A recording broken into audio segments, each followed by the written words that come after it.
नमस्कार दोस्तों। आज के इस एक्सप्लेनर में हम एक ऐसे खौफनाक ट्रू क्राइम फाइनेंशियल फ्रॉड की गुत्थी सुलझाने जा रहे हैं जिसने पूरे सिस्टम को हिलाकर रख दिया है।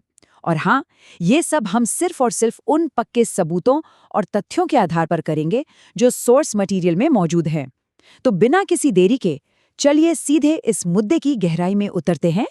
100 करोड़ रुपए। जरा इस आंकड़े पर गौर कीजिए। ये कोई छोटा मोटा अमाउंट नहीं है। ये उत्तर प्रदेश के संभल से शुरू हुए और हाल ही में बेनकाब हुए एक बेहद क्रूर और बड़े पैमाने के रैकेट की असली भयावहता को दर्शाता है। लेकिन ध्यान दीजिएगा, ये सिर्फ कागजों पर होने वाला कोई आम व्हाइट कॉलर फाइनेंशियल क्राइम नहीं है। ये एक ऐसी रोंगटे खड़े कर देने वाली कहानी है जहां जीवन बीमा पॉलिसियों की रकम वसूलने के लिए बेबस और मासूम लोगों की बेरहमी से जान तक ले ली गई।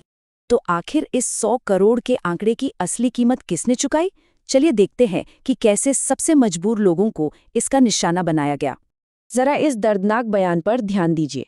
दिनेश नाम के एक कैंसर पेशेंट की पत्नी प्रियंका बताती हैं कि कैसे धोखेबाजों ने उनकी चेकबुक, एटीएम और पासबुक सब कुछ अपने कब्जे में ले लिया। यहाँ तक कि उन्होंने प्रियंका का फोन नंबर भी बैंक में नहीं डाला। उन्हें कभी कोई ओटीपी आया ही नहीं। ये भयानक सच दिखाता है कि कैसे जालसाजों ने 700 किलोमीटर दूर बीकानेर में इलाज की तलाश में दर-दर भटक रहे एक बेबस परिवार को फंसाया और उनके पैसों पर पूरा कंट्रोल जमा लिया। और यहीं पर झूठे वादे और क्रूर हकीकत के बीच का भयानक अंतर सामने आता है। वादा ये था कि इलाज के लिए 5 लाख रुपए मिलेंगे और मौत के बाद एक बड़ी रकम। लेकिन असलियत में बैंक डिटेल्स चुरा ली गईं, कोई ओटीपी नहीं आया और मौत के बाद सारा का सारा पैसा इन स्कैमर्स की जेब में चला गया। बीमा जिस सुरक्षा के लिए होता है, यहाँ उसी का इस्तेमाल करके दिन दहाड़े लूट मचाई गई।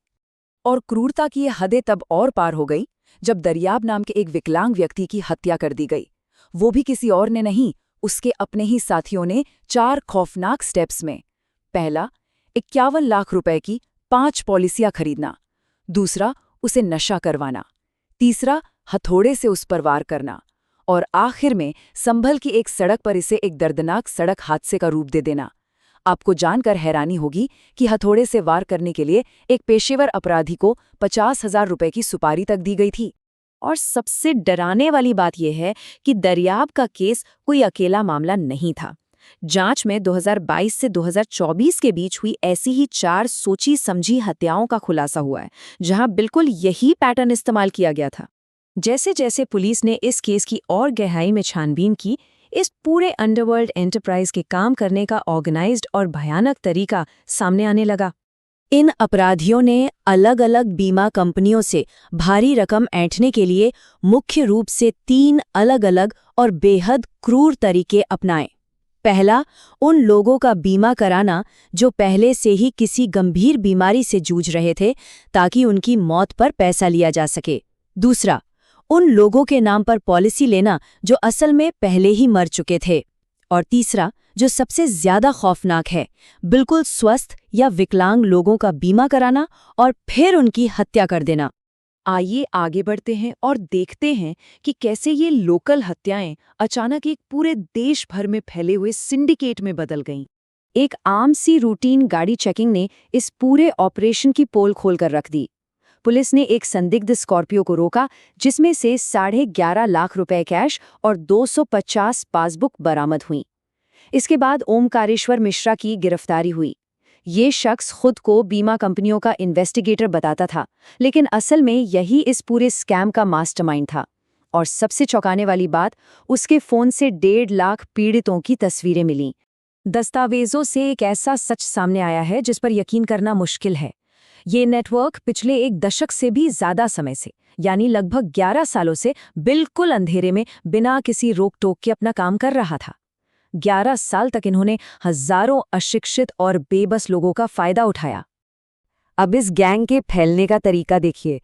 इन्होंने बिल्कुल प्लानिंग के साथ हिंदी भाषी राज्यों को अपना निशाना बनाया, जैसे गुजरात, असम, पश्चिम बंगाल, छत्तीसगढ़, मध्य प्रदेश और पूरा उत्तर भारत। भाषा की समस्या के कारण इन्होंने दक्षिण भारत के राज्यों को अपने रडार से बाहर ही रखा। 55, जी हाँ, इस मामले में अब तक 55 गिरफ्तारियां हो चुकी हैं और 17 एफआईआर दर्ज की गई हैं।